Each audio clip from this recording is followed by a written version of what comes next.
And this was in the evening around 10 o'clock at night. And that was on Monday. That was 11 days ago. So we have rallied here today because we want to find Hannah. And I think that everyone wants to find Hannah. Suppose someone you cared about disappeared without a trace, leaving behind just cryptic messages and questions that were left unanswered. What would you do differently? Consider the anguish that would result from not knowing where they are, or whether or not they're even safe. This dread turned into a reality for the family of Hannah Kobayashi in the latter half of the year 2024. It took place in 2 different nations and left a path of mystery and sorrow in its wake.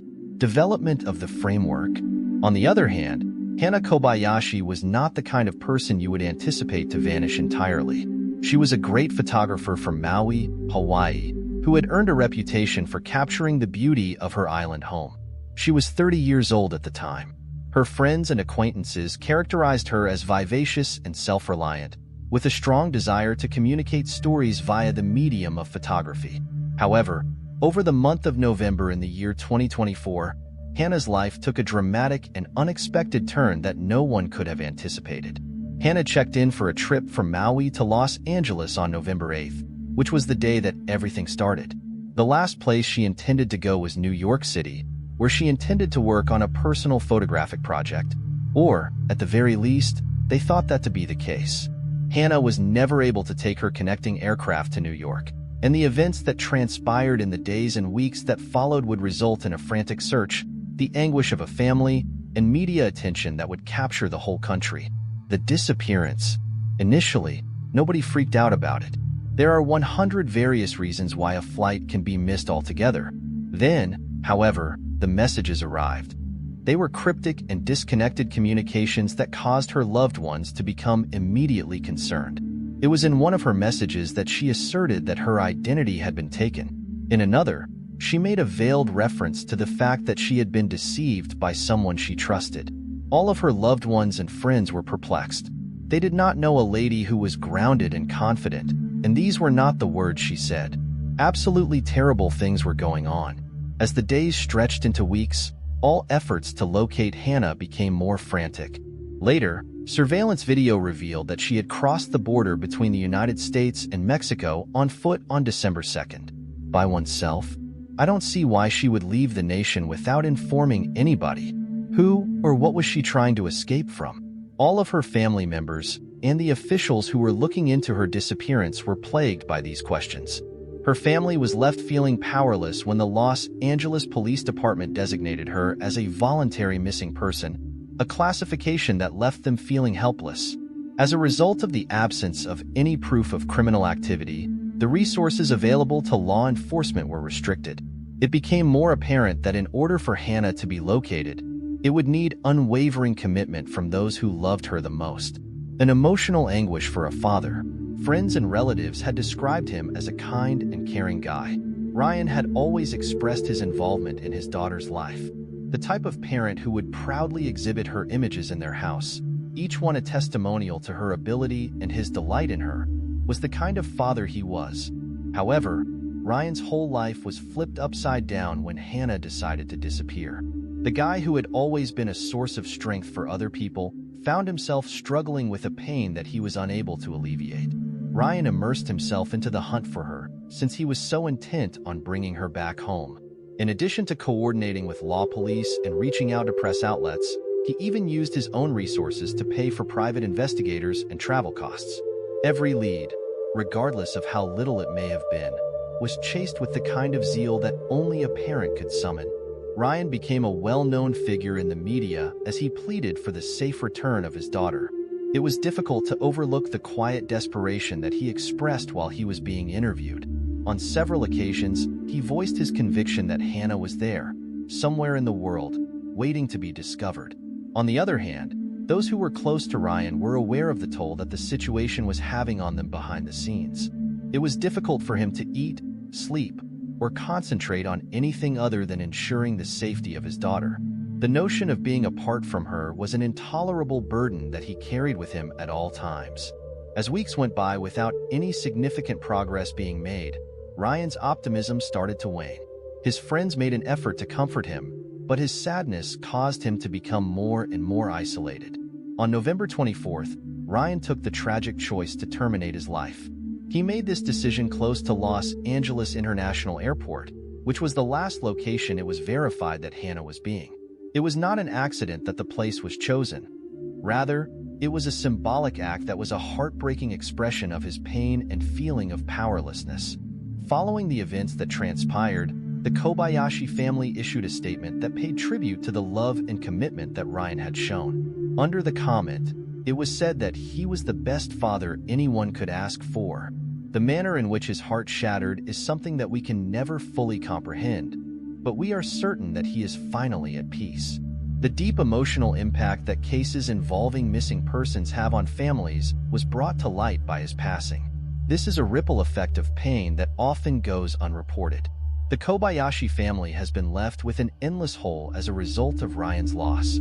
Despite the fact that Hannah's ultimate homecoming gave some comfort, it was bittersweet since it served as a reminder of the significant cost that the family had incurred in their search for answers. A sad reminder of how deeply a parent's love can run, and how painful it can be when that love collides with loss. Ryan's tale became a poignant lesson for all who followed the case. Things get more complicated. During the course of the inquiry, unexpected and frightening new information came to light. There were reports that surfaced that suggested Hannah could have been engaged in a plot to get a green card via marriage. Allegedly, she had married an Argentine guy in order to assist him in obtaining residence in the United States. Due to the fact that the authorities found papers at her residence that were associated with this arrangement, suspicions have been raised over whether or not her disappearance was connected to this possible plot. In light of these facts, Hannah's life became more difficult than it had previously seemed. Is she trying to avoid getting into legal trouble? Had she been forced to participate in the scam?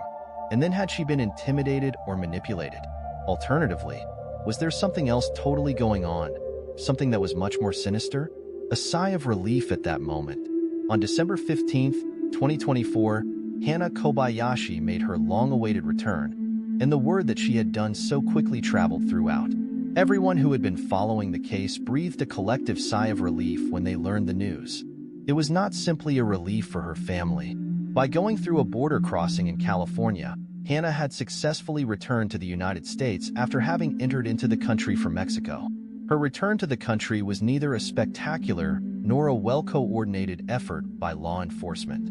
It was modest and quiet, and it didn't answer any issues, but it did create a lot of ones. Her manner was the aspect that stuck out the most. Witnesses described her as calm yet guarded, as if she were attempting to handle a flow of emotions while still maintaining her walls up. She gladly cooperated with the police when they contacted her, but it was obvious that she had no intention of immediately providing any information with them. This silence was both aggravating and reasonable for a family that was yearning to know what had occurred throughout her periods of absence, which lasted for many weeks. Another thing that grabbed people's attention was the timing of her reappearance. The news came only a few days after claims had been made in the media about her possible participation in a scam to get a green card via marriage contracts. What compelled her to come back and clear her reputation was the publicity that she received.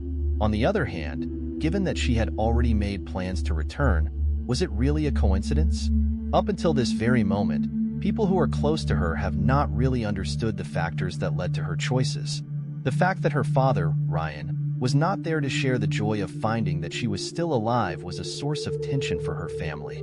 Because he had made such a significant amount of sacrifices in his quest for her, the anguish of his absence continued to linger in the backdrop of what ought to have been a joyful reunion. Because they most likely need some time to work through their feelings in private, the Kobayashi family refrained from making any public pronouncements soon following her homecoming. It was subsequently revealed by those who were close to them that the reunion was not only emotional, but also characterized by perplexity and questions that remained unanswered. It was Hannah's insistence that she had been utterly uninformed of the media frenzy that had surrounded her absence that was one of the most baffling parts of her homecoming. Hannah claims that she was unaware of the extent to which her tale had been reported by the media or the extent to which it had impacted the people who loved her at that time. As a result of this disclosure, many people began to speculate about her mental condition and the events that followed her absence. Had she been cut off from the outside world? unable to communicate or access the news. On the other hand, was she making a purposeful effort to avoid any reminders of the outside world? Hannah's mental and physical state added even another dimension to the narrative. It seemed as if she was in excellent condition. There were no indications of injury, malnutrition, or suffering that may point to the possibility of foul play. Many people were left questioning whether or not her absence was, in fact, voluntary, as the Los Angeles Police Department had previously decided. Despite this, Hannah's early texts, which were cryptic and included statements about being misled and having her identity taken, continued to cast a shadow over the investigation. Were there further details to the tale that nobody was aware of? Hannah presented a cautious tone in the first public speech she made following her return to the country. She expressed her gratitude to all those individuals who had supported her over this period of hardship. At this time, I am concentrating on my recovery, and I would appreciate it if you would give me some privacy as I take the necessary steps to move forward. On the other hand, despite the fact that it was a well-phrased recognition of the attention that her case had received, it left the public with more questions than answers. It was only the uncertainty that surrounded her experience that made the mystery more profound. At long last, the public had finally reached the moment they had been anticipating. The safe return of a person who had been reported missing. But the moment of relief was far more complex for Hannah and her family than it was for anybody else. It was not the conclusion of a narrative that continues to raise challenging issues about loss, survival, and the lingering shadows of unresolved trauma. Rather, it was the beginning of the story, a shroud that hangs around. There are still a lot of questions that haven't been addressed, despite the fact that Hannah's safe return brought this drama to a conclusion. The inquiry into the purported green card marriage fraud is still ongoing, and the specifics of her experiences during her stay in Mexico continue to be shrouded in mystery. Her early texts gave the impression that she was a victim of manipulation. Nevertheless, whether or not she was actually in control of her actions, it was unclear. It is not yet finished for her family to travel this path. They are still in excruciating pain at the loss of Ryan, whose passing highlighted the tragic impact that Hannah's absence had on their lives.